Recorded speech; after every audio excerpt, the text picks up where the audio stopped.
Quand on est en couple, en général, on veut que ça se passe bien. On veut que l'autre soit heureux, on veut que nous, on soit heureux, on veut qu'on gazouille et que finalement, on soit comme sur un petit nuage. Et du coup, on est tenté de mettre en place des choses positives pour que ça se passe bien, ou à corriger des choses dans le couple pour que ça se passe encore mieux. Sauf que malheureusement, parfois, ces choses positives vont mener à la rupture amoureuse. On en parle dans un instant. Avant de démarrer, il y a un dicton que j'adore qui s'appelle « L'enfer est pavé de bonnes intentions ». Ça signifie que parfois tu peux avoir les meilleures intentions du monde, mettre en place plein de choses positives et courir à la catastrophe.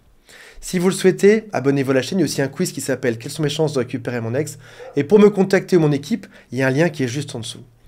La toute première chose, la toute première action que tu as peut-être été tenté de mettre en place dans ton couple, c'est de songer à améliorer l'autre ou de l'aider à s'améliorer. Je vous donne quelques exemples. Ton partenaire a un travail qui n'est pas le bon, parce qu'il ne gagne pas assez ou parce qu'il y a des conflits à son travail, parce qu'il ne s'éclate pas, parce qu'il travaille beaucoup trop. Au final, il arrive le soir à la maison, mort de fatigue. Là, tu te dis, de manière naturelle et logique, si jamais il changeait juste de travail, il serait plus heureux, il rentrerait moins fatigué le soir à la maison, moins énervé, et du coup, on aurait un couple qui serait plus heureux. Par succession d'événements, notre couple, et tous les deux, moi, lui, on serait tous les deux plus heureux dedans. Tu peux penser ça avec son travail, avec ses amitiés.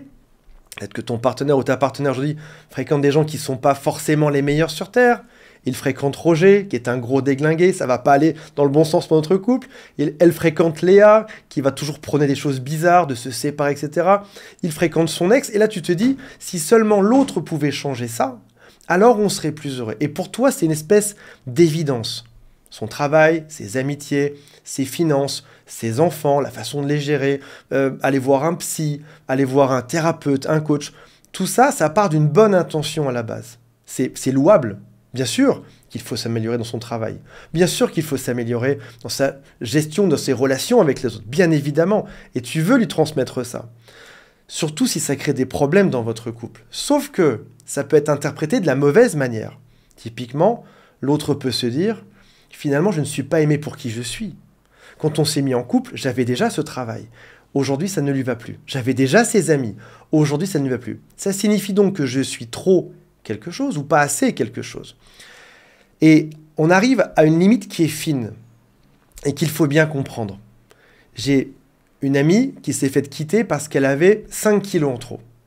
Et son copain, pendant des mois, des années, lui a répété « Tu es trop grosse, tu as 5 kilos en trop, il faut que ça change, c'est insupportable. Tu m'as menti, tu m'avais dit que tu irais voir un nutritionniste, tu m'avais dit que tu ferais des efforts, tu m'avais dit que... etc. » Là, on est dans une bonne intention à la base qui est on devrait être en bonne santé, calculer son IMC et avoir le poids idéal, dans l'absolu, dans l'idéal, bien évidemment.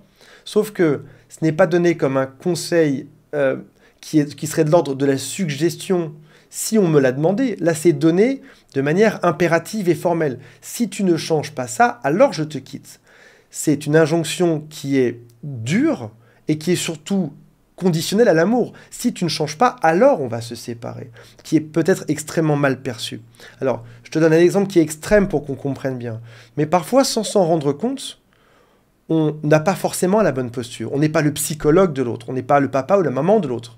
C'est pas à nous de lui dire ça. Si jamais l'autre a un problème, il peut nous poser la question et on va lui répondre gentiment. Tu me demandes mon avis sur de la nutrition, voici ce que je sais, voici ce que je peux te donner. Voici un livre que j'ai lu, voici une nutritionniste que je connais, voici des infos. Et là, tu me demandes quelque chose, je te donne une information. Mais par défaut, je t'aime comme tu es.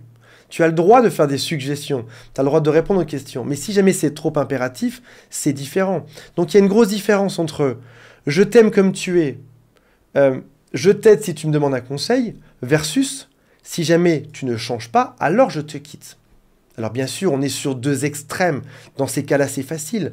Mais la limite qui va être compliquée, c'est quand quelque chose que l'autre pourrait changer et qui, selon vous, serait simple, il ne le change pas. Et dans ce cas-là, ça va venir pourrir votre relation. Et tu es face à un choix qui est compliqué. C'est en gros de lui dire que si jamais ça ne change pas, alors tu vas peut-être devoir partir. La communication sera toujours la clé de la résolution de ces problèmes, que ce soit un problème extrême ou un problème qui est beaucoup plus subtil. Parlez-en ensemble. Parfois, dans notre tête, on se dit « changer de boulot, c'est extrêmement simple. Fais ci et fais ça ». Alors que si on comprenait le problème dans son intégralité et si on comprenait aussi les expériences passées de cette personne, on comprendrait que c'est pas aussi simple. Si l'autre ne change pas de travail, si l'autre ne change pas son comportement, ni ses habitudes, c'est quelque chose qui est ancré, qui est beaucoup plus profond et beaucoup plus dur à modifier. Un problème qui est simple pour toi à résoudre peut être extrêmement difficile pour quelqu'un d'autre à gérer. Deuxième pensée qui est positive à la base, mais qui peut créer une rupture amoureuse, c'est « je prends sur moi ». Beaucoup de gens m'ont dit ça en coaching. « Antoine, je peux tout accepter, je peux tout supporter sur Terre. Moi, je ne dis jamais rien. Je tolère tout, j'accepte tout. » Et quand je creuse un peu plus loin, quand je pose des questions, je réalise que non, t'as pas tout accepté. Parce qu'il y a un jour où t'as explosé. Comme chaque être humain sur Terre, t'acceptes, et puis un jour, pouf, t'exploses, comme une cocotte minute. Personne n'est capable de tout supporter, même la personne la plus forte du monde. Au passage, personne ne devrait avoir tout à supporter. Si l'autre vient près de toi et te cause un problème, un souci, te cause quelque chose qui va te gêner, comme par exemple une contrariété, ou tu trouves qu'il y a quelque chose d'injuste à son comportement ou à la chose qu'il va te dire, dans ce cas-là, tu n'es pas obligé de prendre sur toi. Tu peux juste lui dire... voilà, écoute, t'es en train de me dire quelque chose que je trouve plutôt agressif. Et voilà, je te le dis. Ça veut dire que tu n'as pas rien dit, mais finalement, c'est pas vraiment que tu n'avais rien dit, c'est que tu as pris sur toi et tu as caché cette émotion. Dans ce cas-là, mieux vaut dire les choses. La phrase que tu emploies ou le mot que tu emploies, je trouve plutôt dur aujourd'hui. Ou on devait passer un bon moment et je trouve que tu es plutôt énervé. Qu'est-ce qui se passe? Pourquoi est-ce qu'il y a cette colère? Finalement, lorsqu'il y a un souci, on peut aussi se poser la question de est-ce que je suis acteur ou observateur là-dedans? L'autre est énervé. Je peux dire que c'est de ma faute, je peux penser que c'est de ma faute. Alors que peut-être que l'autre est énervé depuis ce matin, globalement. Si jamais tu vas à Starbucks commander un café et que la personne qui te tend le café est extrêmement énervée et rude avec toi, tu peux te dire c'est de ma faute, j'ai fait quelque chose de mal. Ou alors tu peux penser que cette personne a été rude et compliquée avec tous les clients qu'elle a eus depuis ce matin, y compris avec son mari hier soir, ou sa femme, y compris avec ses enfants, avec tout le monde. Et donc ce n'est pas de ta faute. Donc quand quelqu'un est énervé, au lieu de prendre sur toi, pose-toi déjà la question, c'est est-ce que cette colère m'est destinée ou pas? Est-ce que je prends personnellement cette agression pour moi? Ou est-ce que je fais une erreur? Ce n'est pas pour moi, c'est juste que cette personne est énervée. Elle devrait se calmer. Et aussi, lorsque l'autre est en colère, il y a colère et colère. Est-ce que l'autre est fâché, ce qui est normal? Chaque être humain a le droit d'être fâché sur Terre. Mais est-ce que ça a été prononcé avec respect ou pas? Moi, parfois, je suis énervé, je vais faire un tour, je vais me balader, et je ne vais pas insulter l'autre, je ne vais pas crier, je ne vais pas aller taper sur les murs. Je vais juste essayer de contenir ma propre colère, parce que je réalise que c'est pas la faute des autres, c'est peut-être parfois juste moi qui suis fatigué, je vais aller me balader. Mais dans ce cas-là, il y a un certain vocabulaire que je vais employer, qui ne sera jamais là pour insulter l'autre. Donc lorsque l'autre est en colère, plutôt que de prendre sur toi, demande-toi, est-ce que ça me concerne ou pas? Si je suis maintenant l'observateur de tout ceci, qu'est-ce que je dois en conclure? Est-ce qu'il ne faut pas mieux juste qu'on aille chacun se balader? Et on en reparle dans 5 minutes. Troisième erreur, des gens me disent parfois... Je ne transmets pas beaucoup mes émotions et mes sentiments parce que moi, je ne suis pas égoïste. Moi, je ne passe pas mon temps à parler de moi. Mais en réalité, beaucoup de couples se séparent parce qu'on n'a pas assez parlé de soi, parce qu'on n'a pas assez dit nos émotions. Si jamais admettons que tu devais voir l'autre ce soir, tu devais le voir à 20 h et à 19 h 30, l'autre annule le rendez-vous. Il t'envoie juste « Désolé, pas possible ce soir ». Toi, tu avais bloqué ta soirée, tu avais pris une nounou, tu avais tout préparé pour que ça se passe bien. Tu auras de la frustration. Et une personne pourrait se dire, comme dans le point d'avant, « Je prends sur moi, je ne dis rien ». Sauf que non, tu vas lui faire des remarques aigres et acides par la suite. En réalité, tu n'as pas à rien dire. Tu n'as pas non plus à être égoïste en ne donnant pas tes sentiments. C'est le bon moment pour les énoncer, tes sentiments. Tu peux par exemple communiquer dessus en utilisant ce qui s'appelle la communication non violente. Par exemple, mettre plus de mots dans l'SMS que tu allais envoyer que ce que tu aurais mis en principe. En principe, tu aurais juste marqué « OK ». Parce que quand je mets « OK » dans un SMS, l'autre sait exactement ce que je veux dire et il sait que je suis énervé et qu'il doit se faire pardonner. C'est à peu près ça, c'est la manière dont ça se passe en général. Tu peux mettre plus de mots qu'un « OK ». Tu peux mettre 5 phrases, comme par exemple « Écoute, j'avais prévu de passer ma soirée avec toi, Je m'étais fait une joie de ceci, j'avais pris une nounou, je m'étais habillé, je m'étais préparé. Et là, quand tu fais ça, je me sens rejeté, un peu comme si j'étais pas important pour toi. Et si jamais l'autre a une bonne intelligence émotionnelle, il va aussi se livrer. Donc ça veut dire que parfois on pense qu'il faut pas trop parler de soi, alors qu'en réalité, il faudrait beaucoup plus parler de soi. On se dit que l'autre arrive à lire dans notre cerveau. On se dit, j'ai rien besoin de dire, il saura que je suis énervé. Non, pas du tout. Les gens ne sont pas voyants extra-lucides. Les gens ne savent pas lire dans votre cerveau. N'hésitez pas à utiliser 2 fois, 3 fois ou 5 fois plus de mots pour que l'autre comprenne ce qu'il y a dans votre cerveau. Il y a 2 cas de figure ensuite. Soit l'autre aussi est capable de s'ouvrir et de vous dire des choses, de dire pourquoi est-ce qu'il a annulé. Peut-être qu'il y avait une vraie raison extrêmement urgente, qu'il n'a pas eu le choix. Ou l'autre n'est pas capable, et dans ce cas-là, c'est peut-être pas que la bonne personne, peut-être qu'il faut lui apprendre à mieux communiquer. 4e bonne intention qui peut mener à une rupture amoureuse, c'est « je vais tout accepter pour l'autre ».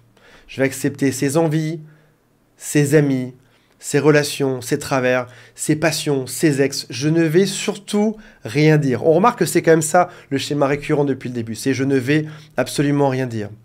Et généralement, quand on pense ceci, quand on pense « je vais tout accepter », il n'y a pas que ça, il y a quelque chose d'autre derrière. Et ce quelque chose d'autre, c'est « je ne suis pas en situation de m'imposer ».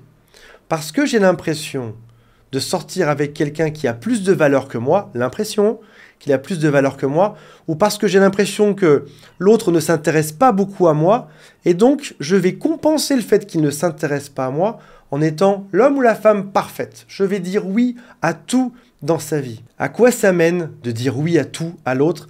Ça mène pile à l'inverse. Vous aviez du caractère, vous y étiez chouette, vous aviez de la répartie, vous saviez dire non, vous saviez dire oui, vous saviez vous exprimer. Tout d'un coup, vous devenez complètement transparent, comme une espèce de nuage de fumée. Vous ne savez absolument plus rien dire. Ok, ma chérie, on mange où tu veux ce soir. Ok, mon chéri, tu veux partir en Corse? Je déteste la Corse, mais ok, on y va. Tu vas aller à la montagne? Je déteste la montagne, mais allez, on y va. Ah non, à la plage? Ok, on fait exactement comme tu veux. Il y a une pensée depuis un an qui traîne pas mal, qu'on voit beaucoup sur les réseaux sociaux, qui dit qu'il ne faut jamais faire ce qui démarre par con. Dans un couple, il ne faut jamais faire de compromis ni de concession. En gros, ça signifie qu'il faudrait faire exactement ce qu'on souhaite sans jamais prendre en considération les envies de l'autre. Je pense qu'encore une fois, c'est faux. Comme on l'a vu depuis le début de cette vidéo, il y a des extrêmes. Ne jamais prendre en compte les envies de l'autre n'est pas une bonne idée. Ne faire que prendre les envies de l'autre dans ce qu'on va faire n'est pas non plus m'aider. Il faut trouver un juste milieu. Il faut être modéré en amour pour que ça fonctionne bien. Bien sûr qu'il faut faire certains compromis. Pas y aller à fond, mais trouver un endroit où on va se rejoindre, où on va chacun faire des efforts pour que notre vie à deux soit vivable. Sinon, on est juste 2 étrangers vivant dans le même couple qui se retrouvent de temps en temps. Non, on est obligé de faire des compromis. Ne pas tout accepter, ne pas non plus rien accepter. Ne pas toujours dire non, ne pas toujours non plus dire oui. Il faut tenter de trouver un juste milieu. Alors, je sais que lorsqu'on écoute ce dernier conseil, on peut se dire mais non, je ne suis vraiment pas cette femme qui a tout accepté. Non, ce n'est pas moi. Non, j'ai su dire non de temps en temps. Mais je te pose juste une question.